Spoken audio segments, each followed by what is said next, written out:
Breaking the wall of climate change education, Antonio Mendoza, Tecnonautas, Héroes del Planeta, Bolivia. Hi, I'm glad to be here. So given today's already increasing global temperatures, climate change education is a very important task. But when we try to implement it, we face a lot of challenges. One of them is that the students are normally not interested in this topic. They find it alien to their reality or maybe distant. Another problem is that it's a very complex topic, so it can't be taught quickly or in only one discipline and maintain scope. And another problem is that maybe the content sometimes is out of context for the kids. So for example, in South America, the existing content can talk about lions or rhinoceros or elephants. So we have to make this content accessible and interesting for the students. We have to tackle it in another way, and that is exactly what we did. Our solution consists on curricula in Spanish created with climate change content and based on STEM education, which tries to build knowledge in a holistic and interconnected way, and also with focus on the real-world applications of what is being taught.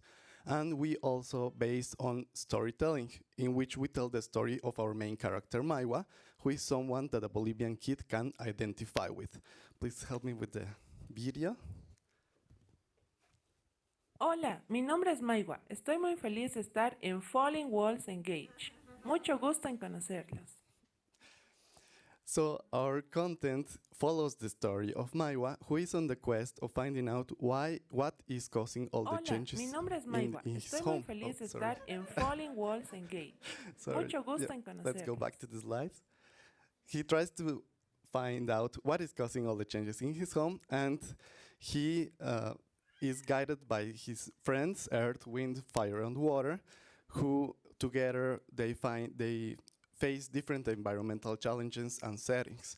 They get to meet their evil twins who are destroying the ecosystems in service of their big bad boss, climate change. And Maiwa learns about the problems, the causes for them, the possible solutions, along the way learning that humans are the ones who feed climate change, and the students follow the same learning path. We complement the story with video lectures and with Zoom synchronous sessions. While the project started out that way, in a purely virtual delivery form, due to the great response, we have developed it further into an in-person delivery as well in public classrooms, in classrooms of public schools in Bolivia. There we have our lecturers do also experiments and bring out other materials to be able to do in-person classes in parallel with the storytelling. We have reached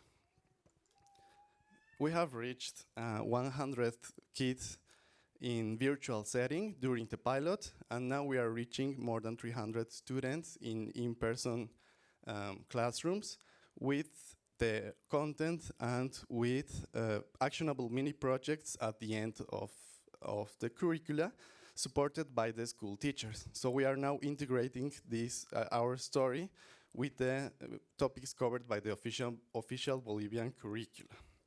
We have developed a workflow to be able to create this educational content more quickly.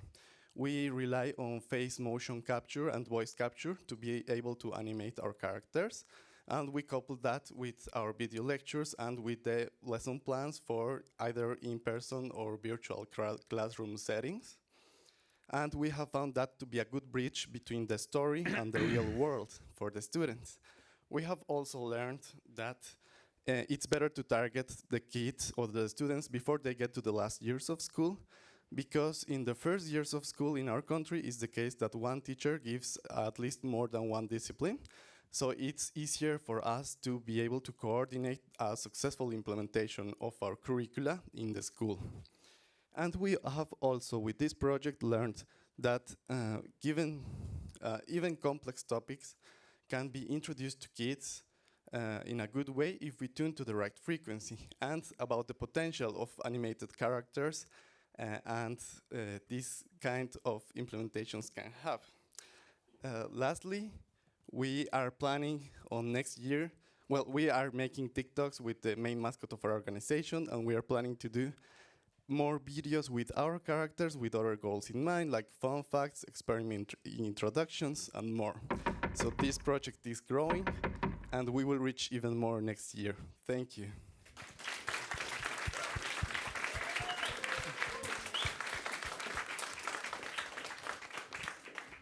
Thank you so much. Questions for Antonio? We have that one there in the audience.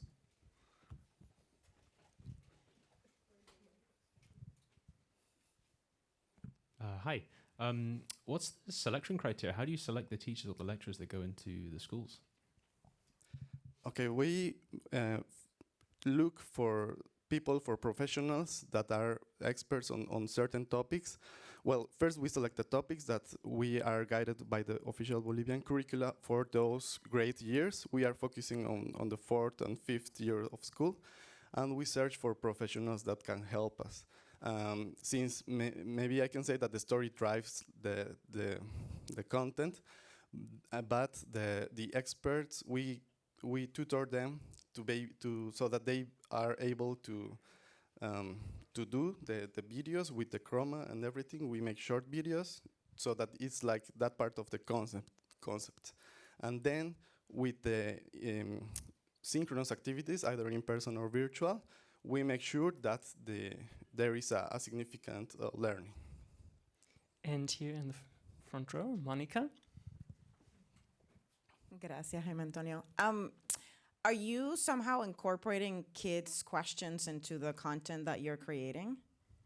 Well, for this first batch, we didn't quite incorporate yet, but we are it's a great opportunity with the actionable mini projects that we are doing, because we get feedback in both forms, like the comments from the kids about the story, how much they identify with the whole story. And also we measure that, with pre and post surveys, we measure how awareness about climate change has it changed for them. So we are thinking of adjusting, maybe not so much the story, but the content and the activities. Maybe there's a question too. Do we have one more? Stanley, please. I have questions around how do you involve the children in the post-production, because I think it's also important to involve them to know what exactly are you putting out there. So how do you, or are you thinking about doing that, or are you already doing that? Yes, well, the good thing about this project is that we have direct communication with the kids we teach through our lecturers as well. So we are implementing the evaluation continuously about that. Throughout the pilot, we did that to adjust more than anything the experiments, all the synchronous sessions, because we found out that maybe that's actually the hardest part, to be able to engage the kids in education of this kind of topics. Thank you so much. Thank you.